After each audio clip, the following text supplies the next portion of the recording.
Movie की शुरुआत होती है हेटी इलाके को दिखाते हुए, जहां पर विक्टर नाम का इंसान अपनी प्रेग्नेंट बीवी के साथ हनीमून पर गया था, लेकिन उनकी किस्मत शायद उनके साथ नहीं थी, क्योंकि तभी वहां पर भयानक भूकंप आता है, जिससे कि वहां पर बहुत तबाही फैलती है और विक्टर की बीवी टूटे हुए मलबे के नीचे दब जाती है। अब डॉक्टर बताते हैं कि या तो माँ बचेगी या फिर उनका बच्चा। अब उसको यहाँ पर एक बहुत ही सख्त डिसीजन उठाना था, जिसके बाद यह सीन यहीं पर शिफ्ट हो जाता है। 13 साल बाद विक्टर की एक बेटी होती है जिसका नाम एंजेला है, यानी कि उस दिन विक्टर ने अपनी बेटी को चुना था और उसकी बीवी अब इस दुनिया में नहीं है। लेकिन एंजेला अपनी माँ को बहुत ही ज्यादा याद करती है, क्योंकि उसने उनको कभी देखा ही नहीं, और इसी क्यूरोसिटी के चलते वह अपनी माँ की एक पुरानी इयररिंग्स को लेकर जंगल में चली जाती है, जहाँ पर उसकी क्लासमेट और दोस्त कैथरीन भी जाती है।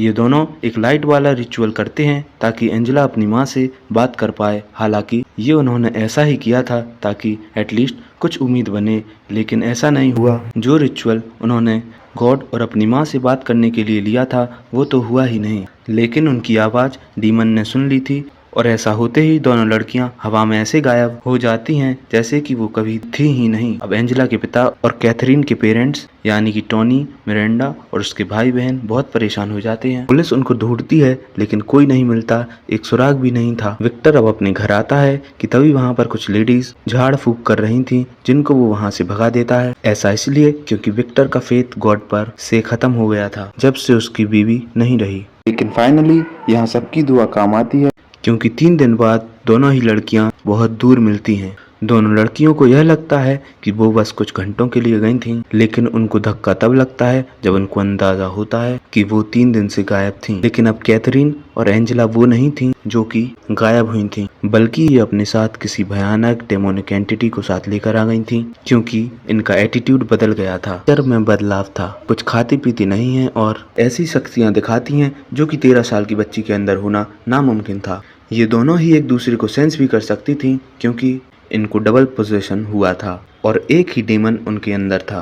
दोनों बहुत ही ज्यादा एग्रेसिव हो जाती हैं और एंजेला अपने घर में अपने ही पिता विक्टर को मारती है। अपनी माँ से मिलने के लिए एग्रेसिव होने लगती है, खुद के नाखून उखाड़ लेती है और अपने पेट पर ही घाव कर लेती है, जिसकी वजह से उसको हॉस्पिटल में एडमिट करवाना पड़ता है। दूसरी तरफ कैथरीन का भी सेम ही हाल था, क्योंकि चर्च के अंदर प्रेयर्स और जश्न हो रहे थे कैथरीन की मिलने की खुशी में, लेकिन वो इससे चिढ़ जाती है और ईसा मसीह के शरीर और खून यानी कि खाना और वाइन खराब कर देती है और सबके सामने चिल्लाने लगती है। बेसिकली जीसस क्राइस्ट को मॉक कर रही थी, इसके चलते उसको भी सेम हॉस्पिटल में लाया जाता है। अब उनके पेरेंट्स आपस में बात करते हैं, जहां पर कैथरीन के माँ बाप का यह मानना था कि वो दोनों लड़कियां अपने साथ जंगल से कुछ शैतानी शक्तियां लेकर आई हैं। इनफैक्ट यहाँ पर जीसस क्राइस्ट के बारे में बताया जाता है कि जब उनको होली क्रॉस पर लटकाया गया था तब वह नर्क में गए थे शैतान के सामने, ताकि वह उसको कब्जे में ले पाएं, और वह 3 दिन बाद लौटे थे। और इसका ठीक उल्टा शैतान ने इन लड़कियों के साथ किया, क्योंकि वो भी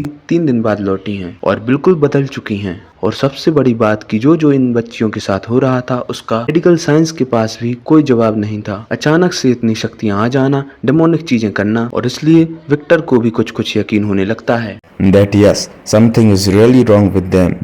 तभी एक रात हॉस्पिटल के अंदर एडमिट हुई एंजेला नर्स एन की देखरेख में सो रही थी, लेकिन अचानक से ही वो उसके पास्ट को लेकर उसके सामने आ जाती है। उसका बच्चा जिंदा नहीं बचा था और ये सब बोलने लगती है, और वो नन भी बनने वाली थी लेकिन वो नर्स बन गई। एक इंटरेस्टिंग चीज कि जो ये नर्स एन है इसका रियल नेम पौला है, और ये एन नाम जो रखा जाना था वो नर्स बनने के बाद रखने वाली थी। और ये चीज यहाँ पर डेमन को पता थी, जिससे कि वो समझ चुकी थी कि इसके अंदर जो कुछ भी है यानी कि एंजेला के अंदर वो डेमोनिक है, और ये एक ऐसी चीज थी जिसके बारे में एन ने किसी को कभी बताया ही नहीं था। इस चीज से वो डर जाती है और विक्टर से मिलती है। वो बताती है कि यह सब कुछ नॉर्मल नहीं है, उसने अपनी जिंदगी में ऐसा केस कभी नहीं देखा, और जो रात को घटा था वह सब कुछ विक्टर को समझाया जाता है। साथ ही साथ वो एक किताब भी विक्टर को देती है जो कि क्रिस मैकलेन ने लिखी थी, यानी कि यहाँ पर फर्स्ट पार्ट का भी लिंक है। और क्रिस मैकलेन कोई और नहीं बल्कि रीगन की माँ है, जिसके अंदर एक डीमन आ गया था और यह सेम डीमन यहाँ पर आ चुका है। क्रिस अब काफी बूढ़ी हो चुकी थी और एन विक्टर से कहती है कि एटलीस्ट वो उस किताब को रीड करे और उसके अंदर क्रिस की बेटी रेगन के साथ में जैसा जैसा हुआ था वही सब इन दोनों बच्चियों के साथ हो रहा था, जिसके चलते क्रिस का पता लगाया जाता है और फिर विक्टर उनसे मिलने चला जाता है। वो बताती हैं कि वो पिछले कई सालों से अलग अलग धर्मों और संस्कृतियों के जरिए पता लगाने की कोशिश कर रही थी कि शैतान और एक्सोर्सिज्म कैसे काम करता है, और उनका मानना था कि हर धर्म के अंदर एक्सोर्सिज्म और शैतान एग्जिस्ट करता है, बस अलग अलग रूपों के अंदर। लेकिन यहाँ पर जो बेस स्टोरी थी वो सेम ही थी। अब क्रिस की बेटी कहाँ पर है, क्या कर रही है, फिलहाल उसको नहीं पता, लेकिन उसके मन में एक उम्मीद थी कि वो अभी भी सही है। अब विक्टर क्रिस को हॉस्पिटल लेकर जाता है, जहाँ पर एंजेला के अंदर का शैतान उसको देखते ही पहचान लेता है। अब वो कैथरीन के बारे में पूछती है, जिस पर उसका यह मानना था कि घर पर रहना सेफ नहीं है।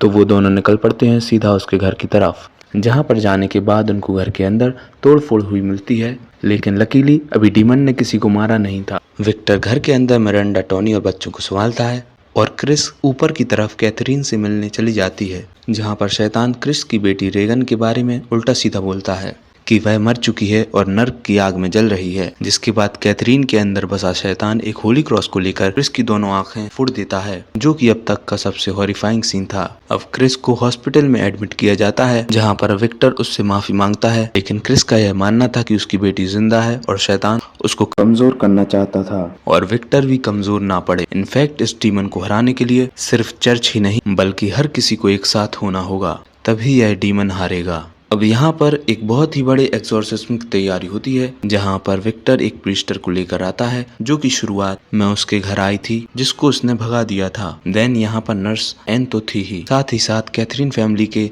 पेस्टर भी थे और एक पेंटाकोस्टल मैन भी होते हैं। तभी एक कैथोलिक प्रीस्ट फादर मैडॉक्स को भी दिखाया जाता है, लेकिन उनको एक्सोर्सिज्म की परमिशन ही नहीं मिलती, क्योंकि चर्च इन सब में इन्वॉल्व ही नहीं होना चाहता था। उनका मानना था कि यहाँ पर इन दोनों बच्चियों को साइकेट्रिस्ट को दिखाना चाहिए। तो फादर मैडॉक्स एन को बाइबल और क्रॉस देकर कार में जाकर बैठ जाते हैं और प्रेयर्स करने लगते हैं। असल में उनका यह मानना था कि नर्स एन भी ये काम कर सकती है, क्योंकि उसने नर्स बनने से पहले नन बनने की ट्रेनिंग ली हुई थी। अब दोनों लड़कियों को चेयर्स पर बांध दिया जाता है और राइट्स पड़ी जाती हैं, लेकिन इसका कोई फायदा नहीं होता। यहाँ पर सबके मन में डर और फेथ की कमी थी, जिसके चलते डेमन सबको मॉक करता है, एन को काफी कुछ सुनाता है। अब फाइनली जब विक्टर रिचुअल किया हुआ गंदा पानी और नेगेटिव एनर्जी घर से दूर फेंकने जाता है, तब जाकर फादर मैडॉक्स, जो कि कार में बैठे हुए थे, उनके अंदर जोश आ जाता है और वह अंदर आकर एक्सोर्सिज्म परफॉर्म करने लगते हैं, जिससे डेमन कमजोर होने का नाटक करता है और तभी वह अपनी टेलीकिनेसिस शक्तियों की मदद से उसकी गर्दन मरोड़कर उसे खत्म कर देता है। इस खौफनाक मंजर को देखकर सबकी हालत खराब हो जाती है। अब यहाँ पर इस मूवी की दो बड़ी चीजें रिवील होती हैं।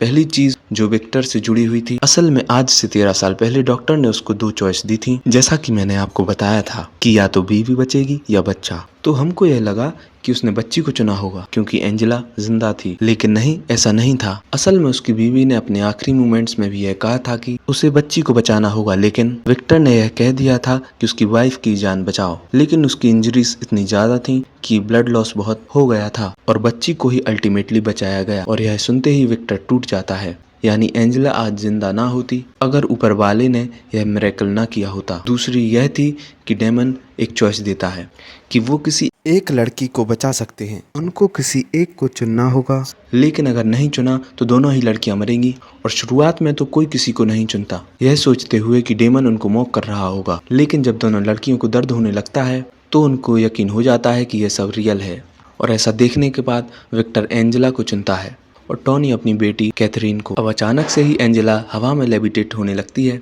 जिसके चलते उसके मुंह से एक भयानक काला तार निकलता है, जो कि ऊपर की तरफ जा रहा था, एक अलग ही डायमेंशन में। अब अचानक से ही दोनों लड़कियों की धड़कनें रुक जाती हैं और हम कैथरीन की स्पिरिट को डेमन के द्वारा कंज्यूम होते हुए देखते हैं। और दोस्तों, अब यहाँ पर खुलते हैं इस मूवी के असली पत्ते। असल में डेमन ने उन सभी को ट्रिक किया था ताकि वो इनडायरेक्टली किसी एक को कंज्यूम करने की परमिशन ले लें, एज ये बिना परमिशन टॉर्चर कर सकते हैं लेकिन सोल्स नहीं ले सकते। असल में ये लोग जिसको चुनते वही मरने वाला था, और आखिरी में कैथरीन को चुना गया था उसके पिता के द्वारा, तो डेमन ने उसको ही ले लिया। और एंजेला बच जाती है। अब इन सब से सभी टूट गए थे, बस विक्टर अपनी बेटी को पाकर खुश था, लेकिन कैथरीन के लिए वो दुखी था। अब वहाँ पर पुलिस आती है और सबको इन्वेस्टिगेशन के लिए अंडर में ले लिया जाता है, क्योंकि वहाँ पर जो हुआ कौन ही समझने वाला था। कैथरीन को CPR दिया जाता है, काफी कुछ किया जाता है, शॉक दिया जाता है, लेकिन वो होश में नहीं आती क्योंकि उसकी सोल खत्म हो चुकी थी। इसके बाद एंजेला अपने स्कूल जाने लगती है और अपनी बेस्ट फ्रेंड कैथरीन की खाली सीट को देखती रहती है। कैथरीन के पेरेंट्स तो टूट ही गए थे और नर्स एन भी बहुत दुखी थी और पुलिस को शैतान के बारे में लेक्चर दे रही थी। अब मूवी के अंतिम सीन में हम देखते हैं क्रिस को, जिसकी आंखें चली गई थी और उससे मिलने उसकी बेटी रेगन आती है, या फिर शायद से उसकी आत्मा। और इसी के साथ मूवी खत्म हो जाती है।